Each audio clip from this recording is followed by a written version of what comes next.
आंकड़े जो है सार्वजनिक नहीं किए गए हैं कि पुरुष ने कितने मतदान किए और महिलाओं ने कितने मतदान किए।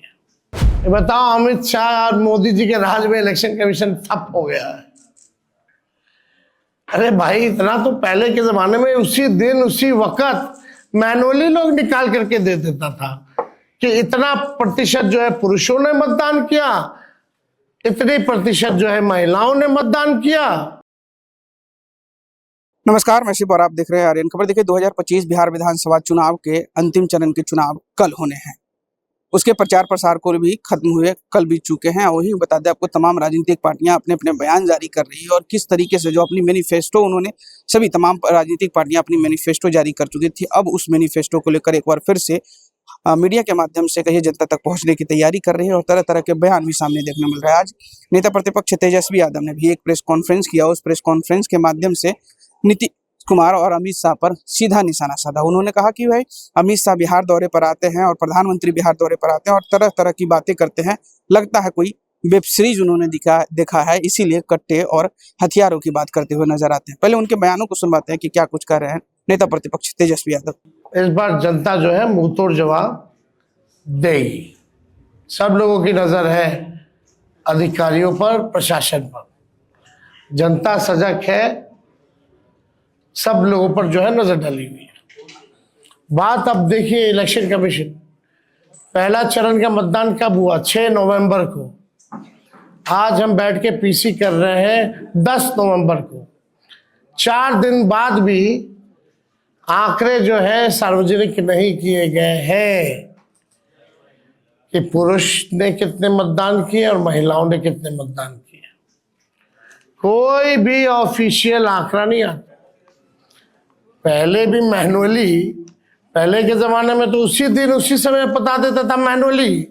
आजकल तो टेक्नोलॉजी का जमाना है, फिर भी ये आंकड़ा क्यों छुपाया जा रहा है, सबसे बड़ा मेरा प्रश्न है। 4 दिन हो गया,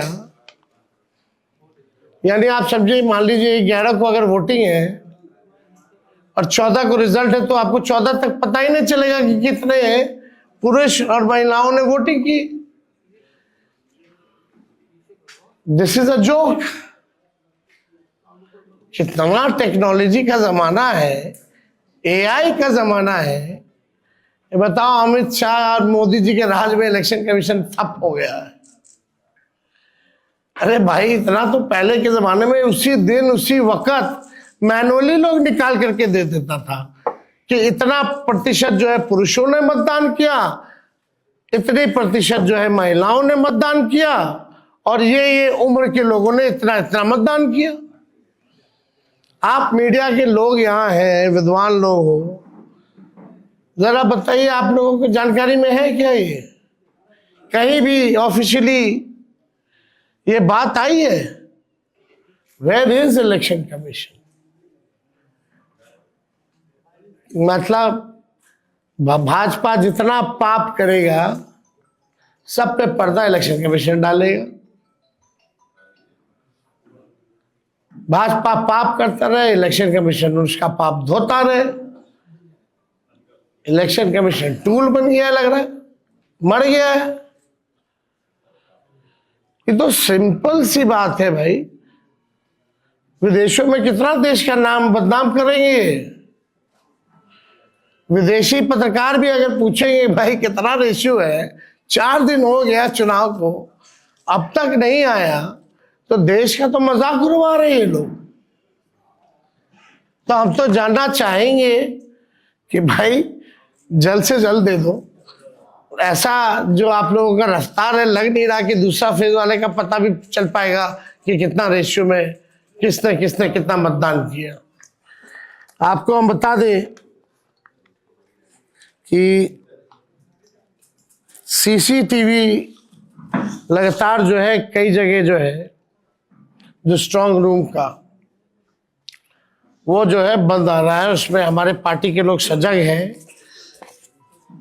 और कहीं भी कुछ आता है तो हम लोग कंप्लेन भी करते हैं, लेकिन ये बार बार लगभग हर जगह जो है स्ट्रांग रूम का जो सीसीटीवी है वो बंद हो जा रहा है। आखिर क्या कारण है? इसमें चुनाव आयोग को जो है सफाई देने की जरूरत है। और आपको हम इंटरेस्टिंग डेटा बताना चाहते हैं जो इलेक्शन कमीशन ने अमित शाह जी के निर्देशों पे शायद किया होगा। एक तो आंकड़ा हम आप लोगों के सामने रखना चाहते हैं। ये आंकड़ा भाजपा या एनडीए शासित इन राज्यों से आए हैं जवान। उत्तर प्रदेश से 40 कंपनियां, गुजरात से 27 कंपनियां, मध्य प्रदेश से 23 कंपनियां, असम से 15 कंपनियां, महाराष्ट्र से 25 कंपनियां, छत्तीसगढ़ से 15 कंपनियां, राजस्थान से 10 कंपनियां, मिजोरम और हरियाणा से 8-8 कंपनियां, नागालैंड से 15 कंपनियां, मेघालय से 7 कंपनियां, गोवा से 6 कंपनियां, त्रिपुरा से 5 कंपनियां और उत्तराखंड से 4 कंपनियां, यानी कुल 208 कंपनियां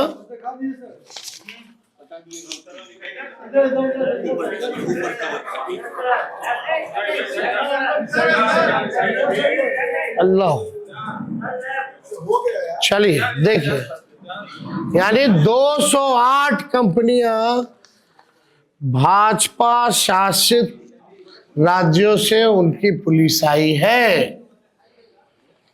पहले बिहार विधानसभा चुनाव 2025 में सुरक्षा और निगरानी की व्यवस्था के लिए ये गंभीर सवाल जो है खड़ा हुआ है। ये गंभीर सवाल खड़ा हुआ है।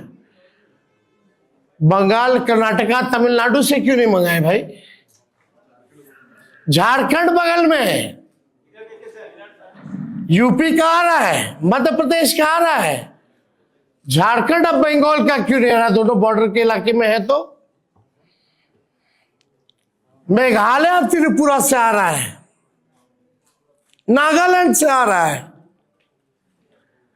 लेकिन झारखंड, बंगाल और आपका तमिलनाडु, कर्नाटका जैसे राज्यों से क्यों नहीं आ रहा? केरला से क्यों नहीं आ रहा? वेस्ट बंगाल वही हुआ, क्यों नहीं आ रहा? ये तो भाई बड़ा सवाल जो है खड़ा हो गया। पुलिस ऑब्जर्वर में तो असल मतलब आप कहीं तो जो असंतुलन है, ये जो भी 243 विधानसभा में 68% पुलिस ऑब्जर्वर बीजेपी शासित राज्यों से।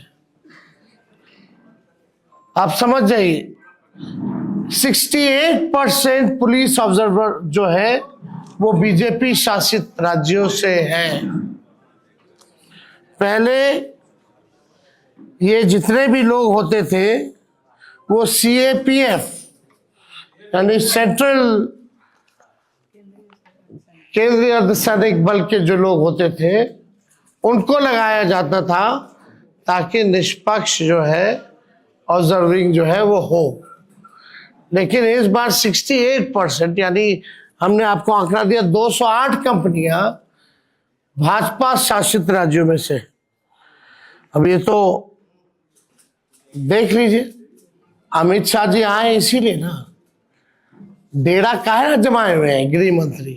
देश में थोड़ी और कोई काम है, जहां चुनाव है वहां बेईमानी। तो अपने साफ तरीके से नेता प्रतिपक्ष तेजस्वी यादव के पूरे बयान को सुना हुआ कहते हुए नजर आ रहे हैं कि बिहार में जो घुसपैठिए आ रहे हैं, मतलब 2 घुसपैठियों का जिक्र महागठबंधन की तरफ से हो रहा है कि जो घुसपैठिए आ रहे हैं बिहार में राजनीतिक में घुसपैठ करना चाह रहे हैं, लेकिन ऐसा बिहार की जनता इस बार होने नहीं दी। और जो भी मैनिफेस्टो है हमारी, उस मैनिफेस्टो पर हम खरे उतरेंगे अगर हमारी सरकार बनी तो। ऐसा तमाम तरीके से जो बातें कही जा रही है सत्ता पक्ष के द्वारा भी और विपक्ष के द्वारा भी। अब देखना होगा जो 14 तारीख को जो रिजल्ट आने वाला है, क्या कुछ नतीजा रहता है, कौन सत्ता पे काबिज बनता है। बहरहाल इस खबर में इतना ही। इस वीडियो की प्रतिक्रिया आप हमें कमेंट में जरूर बताइएगा और ऐसे ही तमाम खबरों से जुड़े रहने के लिए देखते रहे आर्यन खबर। फिलहाल के लिए बहुत बहुत शुक्रिया, नमस्कार।